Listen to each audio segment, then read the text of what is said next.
conduct the legal process regarding the 25 million saga in a holistic approach. Health Authority releases preliminary findings into the 5 years Ebola study, says surviving Ebola is not a death sentence. EPA Deputy Executive Director Randall W. encourages Liberians to plant more trees to help protect the environment. And off the home front, an Ethiopian Airlines jet has crashed shortly after takeoff from Addis Ababa, killing all on board. These stories plus many other developments are all coming up in the program LNTV News Live. But first, we are taking a short break to be back with the faces of the newsmakers.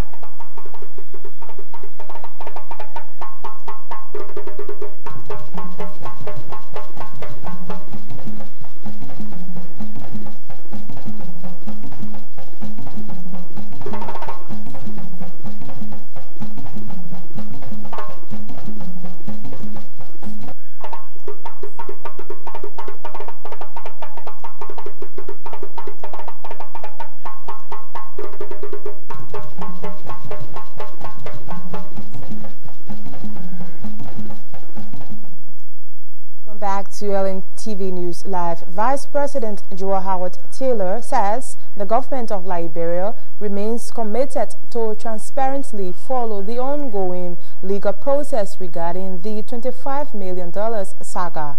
According to her, the CDC-led government is a government that respects the rule of law at all times and will do nothing to violate the rights of others. She said a holistic approach in bringing to book the perpetrators linked to the saga will be observed by this government.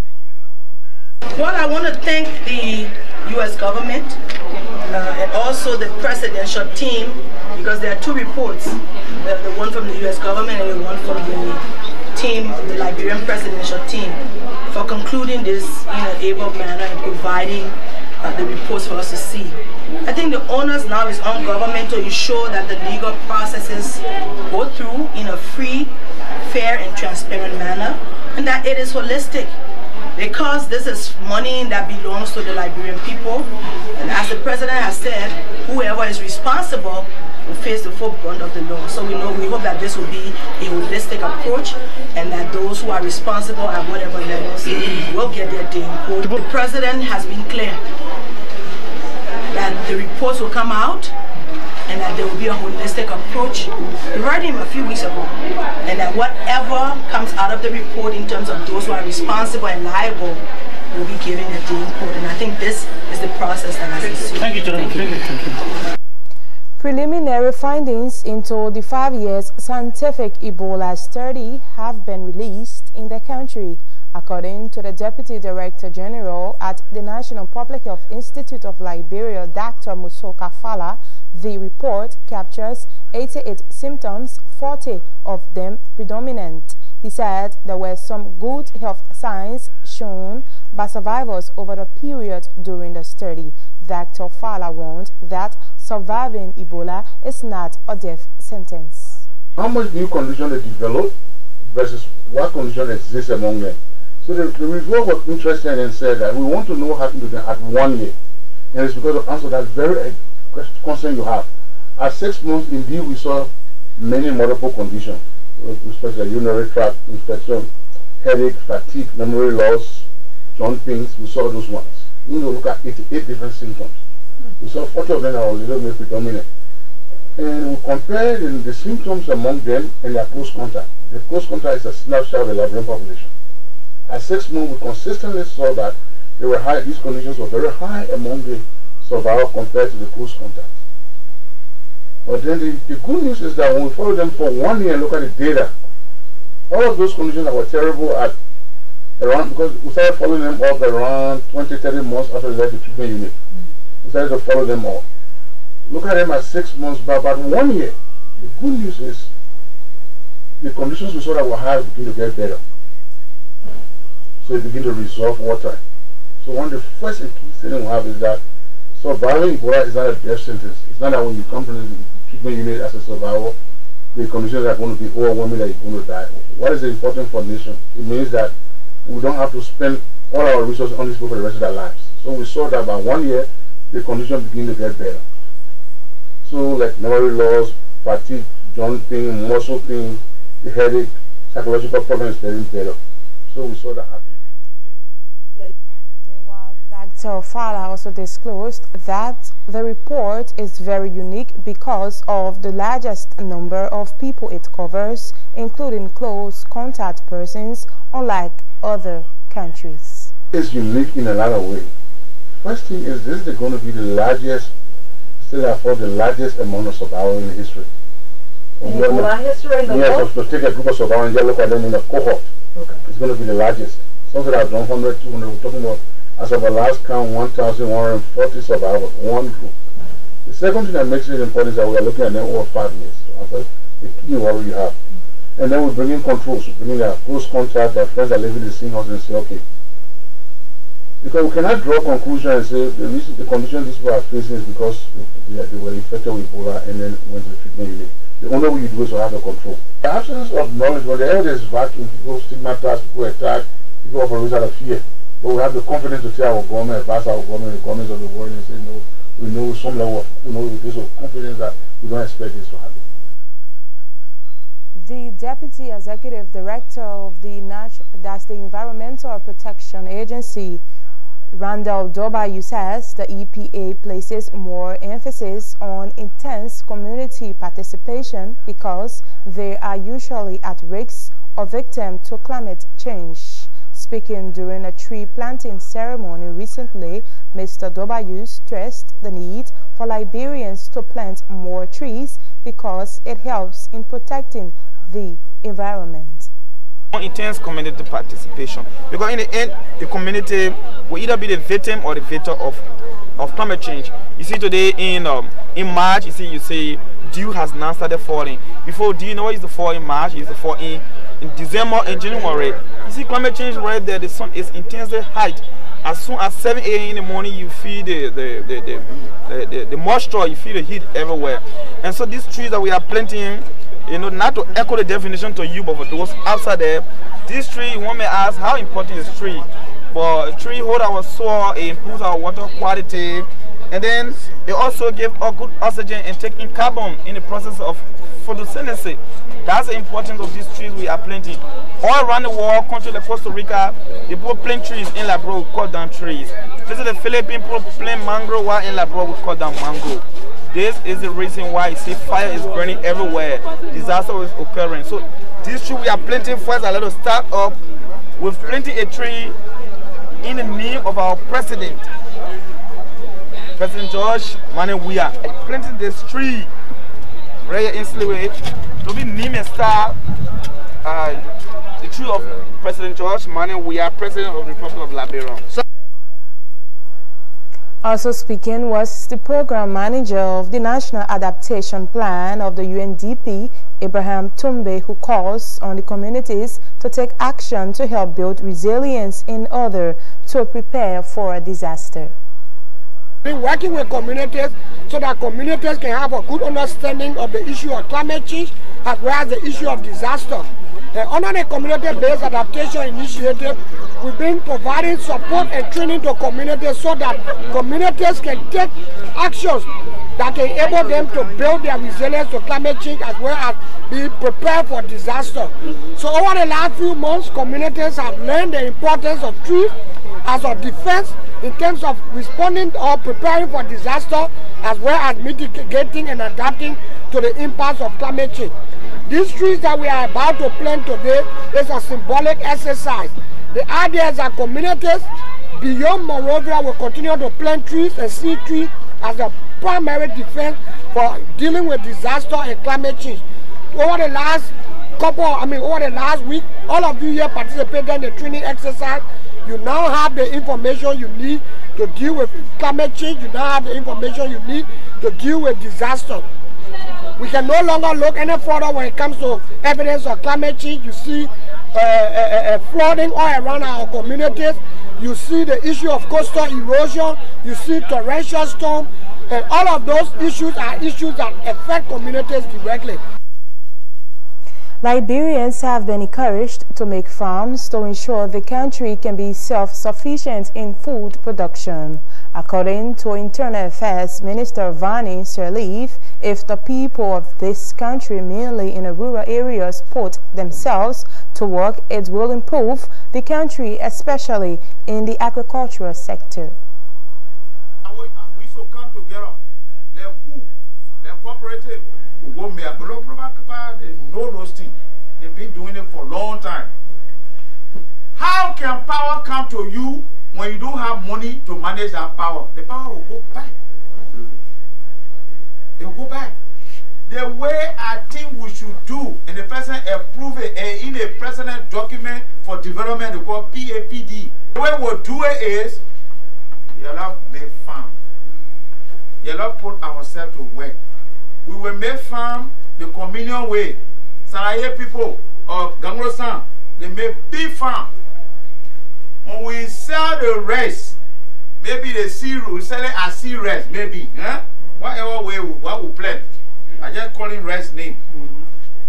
When we sell it, we will make money. And at the land lawyer, Mr. Janga come now.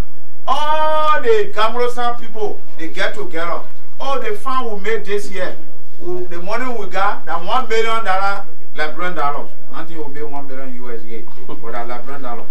That $1 million Liberian dollars, we want to say the steps that spoiled to the school, we will put steps there. The women, they hear nothing happening for them. When we come, we just say, women, oh, women. They say, women. They go drop it in the ballot bag. Then we turn our back on them. They want some macro credit or they want something. You take some of the money, you put it there.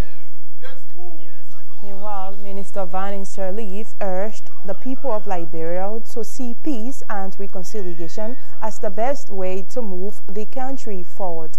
He spoke recently during his nationwide tour. He said we will do all the roads.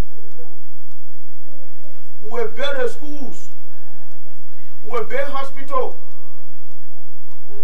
We will turn around, we will bring all again. Why? Because we first for one another. The first thing he said I should tell you people, the peace we have today, where we're not having bundle on our ear again, we will keep it. No matter who made you first, think about where we came from yesterday. Let's keep the peace. Let's unite ourselves. The tongue and the teeth can make flour, so that it will boil it. And not only boil it, that meat is only boil, or fish, or the rest, but it will boil the tongue. Maybe small flour there. But they say that. They say, I'm going to tell y'all, a peace and reconciliation issue is on a heart. You come that the same message you bring in. The road are coming. When we love each other, we will know the value of the road. The school that wants steps to go to for the children to go to school will love each other.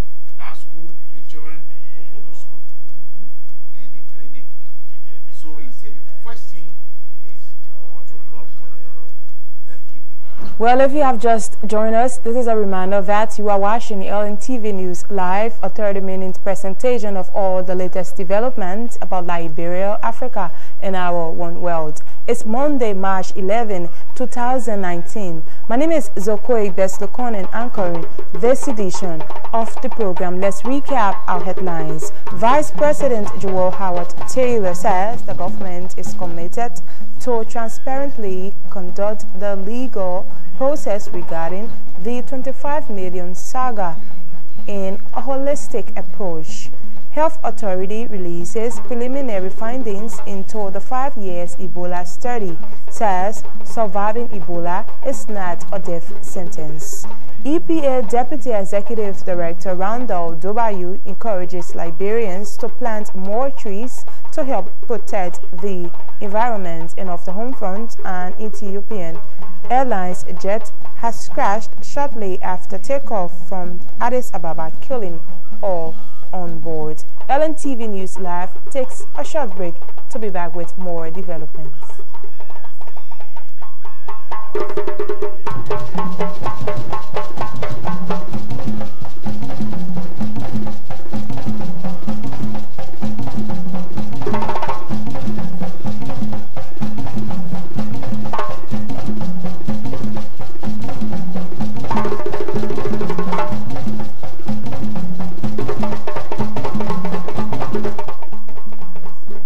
Welcome back to the program. Thanks for rejoining us. Vice President Joel Howard Taylor has encouraged young girls to see education as a key pillar to contribute to society. She spoke at programs marking International Women's Day with the Modern Men Academy recently in the country.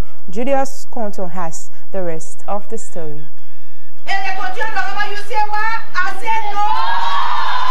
Speaking to students of the Modern Men Academy, Vice President Joel Howard Taylor, who historicized on her early life, used her story to encourage the girls to see education as a key pillar to life despite their current situation. You are educated, it will give you light throughout your whole life. It will light your path.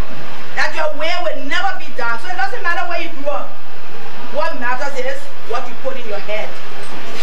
And so my first message to you is, it does not matter where you grew up. Whether you're in West Point, whether you're in Kongata, and not Kongata or West Point. Yes. It's now that you see all of the beautiful houses there, but we grew up there, they were like West Point. Dr. Taylor also reminded the girls to know how special they are to society. As such, they should help to guard themselves against harm and abuses. Today, as we celebrate International Women's Day, understand that you are special and that you were created for a purpose, not to be somebody's sex machine. And you all should know by now to just say no. Just say no. And when the person stays mocking you, say it louder. No. And they continue talking about you, say what? I said no. Well, demonstrating on some of the issues affecting girls across the country was one of the students of the Modern Men Academy on this monologue titled A Little Girl Next Door. Hoping, dreaming to be somebody you would like to be associated with. It is sad that he sees me as a little girl next door, who is a fool, manipulate, and abuse. I am a little girl next door who refuses to let myself be used for a satisfaction. I have dreams and ambitions too. So if you want to help me, so if you see me, respect me, protect me, laugh with me, and clear your contamination mind. The annual celebration, which highlights several issues affecting women and girls globally, is also geared towards promoting the rights of women and girls, including empowerment of them. Despite the annual celebration, the issue of abuse of women and girls, including rape, sexual gender-based violence, are still on the increase in Liberia. According to experts, there are more to be done, especially practical steps in making sure that the issue can be discouraged across Liberia, calling for punitive actions across the country, mainly against perpetrator. I am Julius Conton reporting. Many thanks to Julius Conton for that report. Commerce Minister Wilson Tapper says the national government is working hard to structure what he considers as chaos in Liberia's petroleum sector. The structuring process, he noted, is necessary because there are different players on the market who are not on the same levels but are enjoying the same benefits, something he noted should not be the case. He spoke at the official opening program of the National Petroleum headquarters in Congo Town recently. You talk about your competition are the Camboys. The entire petroleum sector is in chaos, and this government is intending to restructure it. We gave some inkling of that yesterday at the Petroleum meeting. We have players in the market, but they are not on the same level. But they enjoy the same benefits. We intend to work with the sector to restructure it. If they must all be in the same sector and do the same thing, then there will be standardized approach to what they do. It doesn't help to have Wilson Tapper bringing in Petroleum. I have an office with 3 persons, and NP has stations with overhead, and I don't have, but they enjoy the same general margin. That doesn't work, and this government is determined to change that.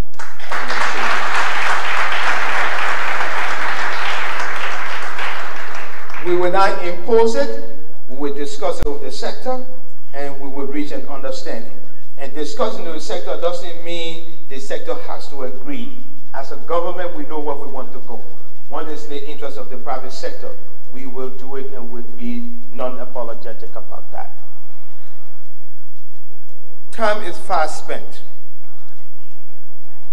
The final thing I would like to say again, to thank the shareholders of MP, both the parent company and the Liberian setup. You have our fullest support. At the same time, ECOWAS Ambassador to Liberia, Babatunde Ajesombo, said he encouraged Africans to create the enabling environment for investors to explore.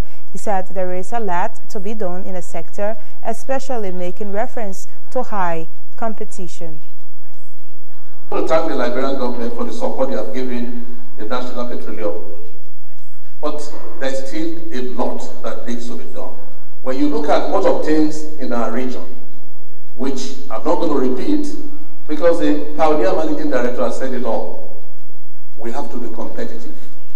If we are not competitive, investors will go elsewhere. One thing with money is that money does not go to where there's confusion. Investors does not go to where they will not be able to make returns. Investors don't like environment that is chaotic. So we need to bear this in mind. And that is why most of our member states are putting in place an enabling environment to help our private sector. So, and we're happy that we have a minister that listens and a minister that is working closely with his colleagues in the sub-region.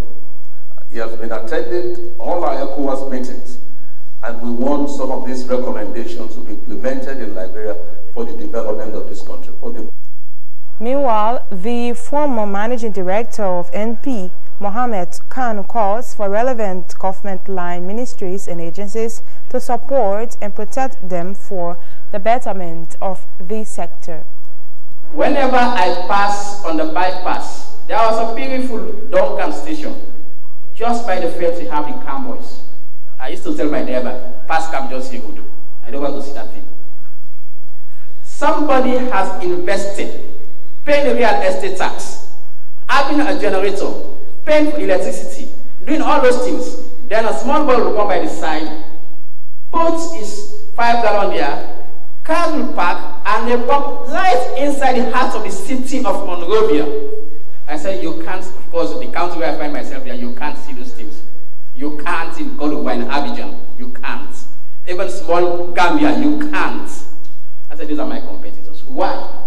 Because there are investors in the industry who do not have a chain of stations. So where do you expect them to sell their products? They have to sell their products to these folks. And to me, as an engineer, the beauty, aesthetics is very important. Development is related to engineering. River G County Superintendent Philip Yenon says the county is committed to completing unfinished projects of River G County. Some of the projects which were not completed during the past government will be placed as priority this year, says Superintendent Yenon. He said they are now working along with the relevant stakeholders and other key authorities to help raise funds to jumpstart the project. He said agriculture and other development projects will also be taken into consideration by the local government. He spoke recently in an interview with LNTV News. There are abandoned projects that were not completed in the past administration. In our last council sitting, it was agreed that those projects, as soon as funding be available by central government, our first priority will be to complete those projects, and that's where we are. Well, how do you see agriculture in the county? The government is also going that route and concomitantly with road construction. That is correct. Agriculture is, but road though is a barrier of any nation, and food security is a challenge, and we are working. Just recently, the Minister of Internal Affairs, Honorable Vani Soli, signed a memorandum of understanding. The Liberia National Red Cross on Friday presented sanitary pads to 200 women in the Slipway community as part of celebrations marking International Women's Day. The day-long exercise also saw the testing of sugar and blood pressure for women in the community. Speaking at the program, the Secretary General of the Red Cross, Sebatamba, said her institution places serious attention on the health care of Liberian women. Red Cross will take women's health very seriously. Today we are doing it with the Indian community because they too take women's health very seriously. Okay, and that is why we decided today we're coming to Slipway, because Slipway is considered as one of our underprivileged communities. So we decided we're coming to Slipway to celebrate this day with you. And this is not the end of it, because what? Take your health seriously, right? We're going to take your health seriously from now on, working together with you, other partners, the Indian community, the government of Liberia, and everyone else who is interested in health will be working together with you. This is also speaking at the program was the president of the Association of Indians in Liberia, Rohit Siju, who emphasized the important role women play in society and should be recognized at all times. We all know that without women, nothing is possible, and for women, nothing is impossible. We have seen them in political front, arts front, other front, and we have seen them all over, raising up. So I appreciate all of you, and I appreciate our women wing and the Liberia Red Cross team also to organize such an event, to have to organize the camp and to distribute this sanitation stuff. Well, let's now bring you our foreign development. An Ethiopian Airlines jet has crashed shortly after takeoff from Addis Ababa, killing all on board. The airline said 149 passengers and 8 crew members were on flight ET-302 from the Ethiopian capital to Nairobi in Kenya. The BBC reports that 32 Kenyans, 18 Canadians, 8 Americans and 7 British nationals were among the passengers. The crash happened at 8:44 local time, 6 minutes after the months-old Boeing 737 MAX 8 took off. Another plane of the same model was involved in a crash less than 5 months ago when a Lion Air flight crashed into the sea near Indonesia with nearly 190 people on board. And a plane said to be carrying Algeria's ailing President Abdelaziz Bouteflika has landed near Algiers. Since having a stroke in 2013, he has rarely been seen in public.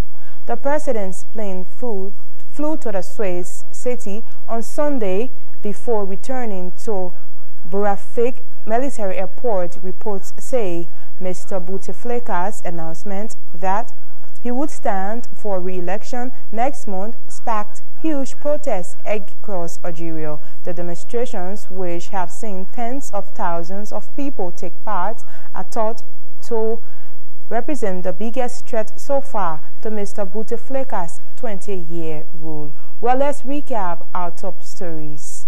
Vice President Joe Howard Taylor says the government is committed to transparently conduct the legal process regarding the 25 saga in a holistic approach.